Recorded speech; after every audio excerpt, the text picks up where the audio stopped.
Kak, jual lah. Alik berat tu. Kak main sisat. Kak main sisat. Alik berat tu nak jual tu. Dia berat nak jual. Dia tak nak jual. Sama lah, berat juga nak jual. Ni bersepah ni bersepah. Kalau je kereta ni dijadikan lucky draw, ini lucky draw paling jahat sekali dalam Malaysia, dalam sejarah lucky draw yang berada di Malaysia. Kepunyaan Belestrel. Kita dapat lucky draw first prize. Menangis orang tengok ni kerja jadi lucky draw. Saya main ni bukan main kosong, saya main nak meminang janda kedua lipat. Ini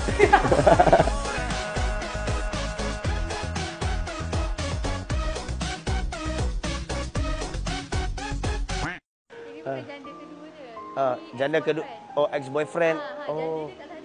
Ni Duda. Ni duda saya. Belum Duda. Suami kedua. Gila Syah ya? Nak Boleh. buat Betul. Okey. Boleh tak? Kalau- Boleh tak? Kalau macam tu, balik dulu lah. Berapa you call dia? Dalam 1 hari boleh? Bagi putusan. Guys, dalam 1 hari lah. Boleh tak dalam 1 hari? Dia suka maksa boleh. Boleh. Okey, dalam 1 hari kita cuba dapatkan. Kita cuba deal sampai dapat. Kereta ni pun berat nak jual. Tapi kalau kereta ni jadikan lucky draw, aku tanya apa soalan lah. Pecah kepala ke tak pecah kepala? So far tak ada lagi orang buat R34 dijadikan lucky draw. Ini first ever event yang buat lucky draw. Soon, I Love Beauty mungkin akan buat lucky draw lebih jahat lagi pada ni. Mana kita tak nak tahu. Tapi yang pasti saya pakai kereta mereka, saya jadikan lucky draw.